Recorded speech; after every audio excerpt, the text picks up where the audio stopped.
বান্দা যখন গুনাহ করেন আল্লাহ পাক রব্বুল আলামিন ওই বান্দার জন্য দুনিয়ার বুকে 5টি শাস্তি নির্ধারণ করেছেন। রাসূল করিম সাল্লাল্লাহু আলাইহি ওয়াসাল্লাম বলেন, বান্দা গুনাহ করলেই দুনিয়ার বুকে 5টি শাস্তির সম্মুখীন হতে হবে।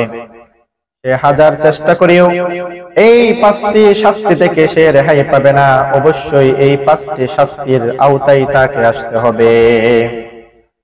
সাধারণত মানুষ গুনাহ করলে কবরের ভিতরে আযাব আছে না নাই? কিয়ামতের ময়দানে কঠিন মুহূর্তের সময় ওই বান্দার জন্য কষ্ট আছে না নাই? বান্দা গুনাহ করলেই কিয়ামতের ময়দানে আল্লাহ পাক অবশ্যই তাকে ধরবেন, জাহান্নামের ভিতরে শাস্তি স্বরূপ তাকে নিক্ষেপ করে দিবেন। এছাড়াও বান্দা গুনাহ করলে দুনিয়ার বুকে আল্লাহ পাক রব্বুল আলামিন তার জন্য 5টি শাস্তি নির্ধারণ করেছেন। অবশ্যই তাকে 5টি ক্ষতির সম্মুখীন হতে হবে। প্রথম নাম্বার শাস্তি হলো সাওয়াদান ফিল ওয়াজহি, বান্দার চেহারা মলিন হয়ে যাবে। চেহারার ভিতরে কোনো ধরনের আলো থাকবে না, নূর থাকবে না, চেহারার সৌন্দর্য নষ্ট হয়ে যাবে। গুনাহ করলেই অধিক পরিমাণে সৌন্দর্যের মালিক আস্তে আস্তে ধ্বংস হয়ে যাবে। আল্লাহর হাবিব সাল্লাল্লাহু আলাইহি ওয়াসাল্লাম বলেন, মান কাসরা সালাতুহু হাসানা ওয়াজহুহু, যার নামাজ যত বেশি তার চেহারা তত সুন্দর। সুবহানাল্লাহ। এজন্য মুসলমান ইমানদার যেই ব্যক্তি নামাজ পড়ে না, সদা সর্বদা গুনার সাথে লিপ্ত থাকে, আল্লাহ পাক রব্বুল আলামিন আস্তে আস্তে তার চেহারার সৌন্দর্য নষ্ট করে দেয়। নাউযুবিল্লাহ। দ্বিতীয় নাম্বার শাস্তি হলো যুলমাতান ফিল কলব, কলব অন্ধকার হয়ে যাবে, অন্তরের ভিতরে অন্ধকার হয়ে যাবে। ভালো কাজ ভালো লাগবে না, নামাজ পড়তে ভালো লাগবে না, রোজা রাখতে ভালো লাগবে না, আমর বিল মারুফ নাহি আনিল মুনকার বান্দার ভালো লাগবে না। বান্দার কোনো ভালো কাজ ভালো লাগবে না। কলব এমন ভাবে অন্ধকার হয়ে যাবে, বান্দার অন্তরের ভিতরে আল্লাহর তাকওয়া বলতে কিছুই থাকবে না, নামাজের প্রতি মহব্বত থাকবে না, বান্দার দুনিয়া নিয়েই পড়ে থাকবে, আখিরাতের কোনো চিন্তা বান্দার কলবের ভিতরে থাকবে না।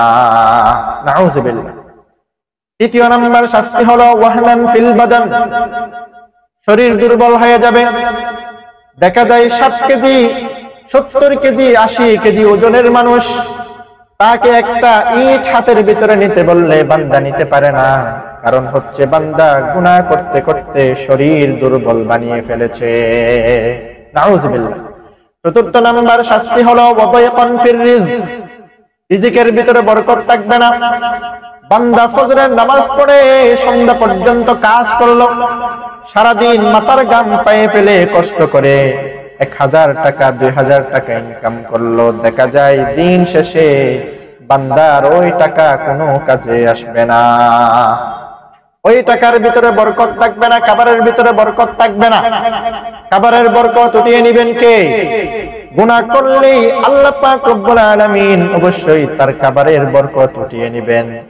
পঞ্চম নাম্বার শাস্তি হলো ওয়া বুখদাতান ফি কুলুবিল খালক, সৃষ্টি যত আছে দুনিয়ার বুকে, মানুষ ছাড়া যত সৃষ্টি আছে, বান্দা গুনাহ করলেই সব সৃষ্টির কাছে ঘৃণার পাত্র হয়ে যাবে। এমনকি আসমান জমিন, চন্দ্র সূর্য গ্রহ নক্ষত্র, মানুষ জিন পাহাড় পর্বত সাগর সমুদ্র থেকে শুরু করে দুনিয়ার বুকে আল্লাহ পাক রব্বুল আলামিনের যত সৃষ্টি আছে সব সৃষ্টির কাছে সে ঘৃণার পাত্র হয়ে যাবে। কেউ তাকে মহব্বত করবে না, সবাই তাকে ঘৃণা করবে। নাউযুবিল্লাহ। দুনিয়ার বুকে বান্দা যখন গুনাহ করে অবশ্যই তাকে 5টি শাস্তির সম্মুখীন হতে হবে।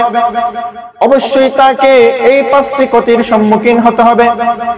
এজন্য মুসলমান ইমানদার চেহারার সৌন্দর্য যদি ফিরে পেতে চান, খাবারের ভিতরে যদি বরকত আপনি পেতে চান, শরীরের শক্তি যদি আপনি ফিরে পেতে চান, মানুষের কাছে সৃষ্টির কাছে যদি ভালোবাসার মহব্বতের পাত্র হতে চান, তাহলে অবশ্যই আপনাকে গুনাহ ছেড়ে দিয়ে আল্লাহ পাকের তাকওয়া অবলম্বনকারীদের অন্তর্ভুক্ত হতে হবে।